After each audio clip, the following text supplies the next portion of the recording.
Welcome back to the What's Cooking Show. Again, we have an interesting show going on with Rachel of Catahoula's in Grand Coteau, and she's made us some fresh pasta and showed us exactly how to make it. It was real easy.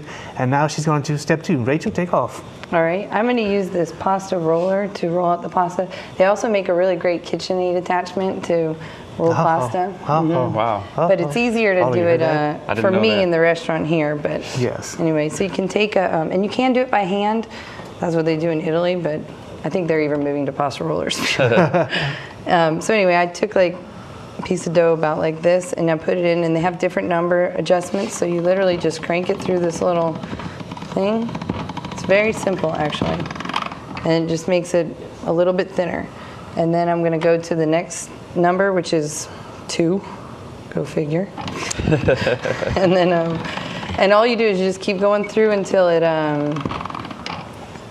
gets thinner and thinner. And this would be very, very thick. So the first 2 are just really to get it to spread out or whatever. Right, exactly, just flattened out. And then you get to the different thicknesses that you might use for different pastas or whatever. And they have attachments. You can make spaghetti, and you can make linguine and fettuccine, and we make ravioli with about this thickness, about number 3. You could literally take the pasta and make little fillings and fold it over and cut it out or things like that. So that's neat. But I'm going to keep going because for this dish at the restaurant, we kind of make our own shaped pasta. And for those at home who've never had fresh pasta, it's so much better. Oh, it tastes so much better. Yeah. Especially when you add basil and flavorings to it, things like that. Of course, once I start showing you the ravioli, I have to start over.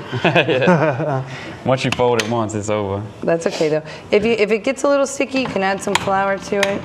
So that's no big deal. And also, we use the fresh pasta in our lasagna. Oh, yeah. And it's really good. Yeah. It really is good. It's so much better. Because you don't have any of those little dry ends, and I don't know, it's just really good.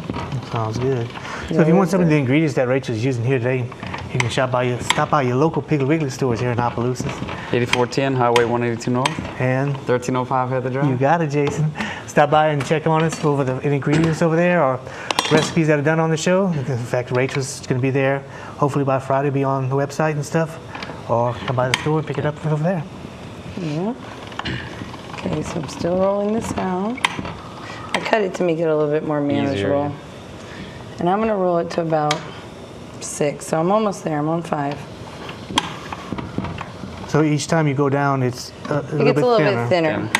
Just gets a little bit thinner in there. Actually, I kind of like the way 5 is looking today. That's what you'll learn about me. I make my own decisions each day.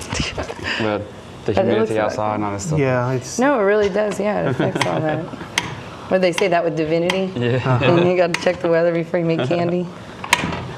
It's too humid. It is a little bit because it's a little bit stickier today. It's funny how it keeps doing that. And pull that piece off. We don't need that piece.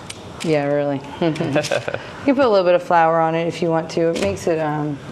You don't need to, but I think with the steam and everything, it might be a little bit warm. Yeah. And then you just have to start back at 1.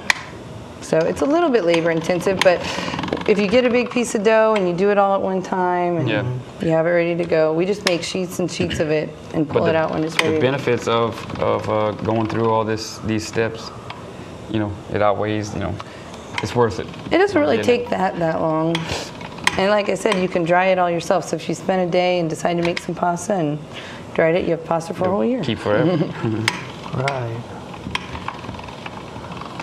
So how easy could it be? I mean, just flour, eggs, whatever else you want, and then a little bit of water. 2 cups of flour, 3 eggs, and then whatever you want to add into it. Nothing, if that's the case, a little bit of salt. You don't even have to add the salt if you're on a low sodium diet.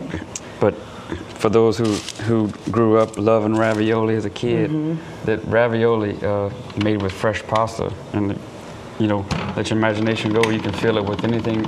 Oh yeah, so much better. Right now we have pumpkin ravioli that we're selling at the restaurant, with like a sage cream sauce. Go ahead, that's nice. It is. Yeah, I like all the different raviolis. So for the pasta lover watching TV today, yeah, we're not an Italian restaurant, but we do have several pasta dishes. A couple. Well, they know where to go. Fresh Exactly. pasta. For That's fresh. right. Everything we have at the restaurant's fresh. We make all our own salad dressings, all our salsa, everything. I'd be willing to bet you're probably one of the only, if not the only, restaurant making their own pasta within a 50-mile radius or more. I'm sure, easy. I mean, really? I don't know. I guess so, huh? Yeah. So You would probably know. I don't it's know. something to brag about. And I just lay it in between sheets of parchment paper like this so you could make a bunch of it and have it ready to go. So, yep, Good deal. this is it. That is very interesting. I've seen it like actually made, but not close up, and you just made it so simple, Rachel. I mean, And also the KitchenAid attachment, it's very easy. You just take off that top piece and then you put it in there, you turn your mixer on, and all you have to do is literally feed your dough through. And then the KitchenAid attachment has, I sound like a commercial for KitchenAid, but they also I'd like to buy one. They also have different ones where you can put in a little piece of dough and it'll just shoot out the spaghetti or the different sizes, the angel hair, or all the different Really? sizes. Oh, that's yeah, so neat. it's even easier than this. Do they have a bow tie attachment? They do have different Didn't know, attachments. you lie. Yeah, they have the like little macaroni Come ones on. that you can cut, Wow. and yeah. well, everybody better get ready to get rid of KitchenAids this year for Christmas. I'll be in the line for one of them. Yeah. It's totally ridiculous. When I graduated from high school, that's what I wanted, was a KitchenAid mixer to go to college with. My parents, they knew there was a problem then. A good problem. Yeah, exactly. So, Now we've learned how to make fresh pasta and Here we actually go. roll it out. Now, what do you think? and you it's could- really pretty with the basil, I think, with the basil and the garlic in it. Well, can't Yeah. see the garlic, but the basil. Well, good deal. Let's take a quick break. Okay, sounds good. We're gonna take a quick break, and we come back, and Rachel's gonna finish up a dish for us. So join us back for What's Cooking in just a few minutes.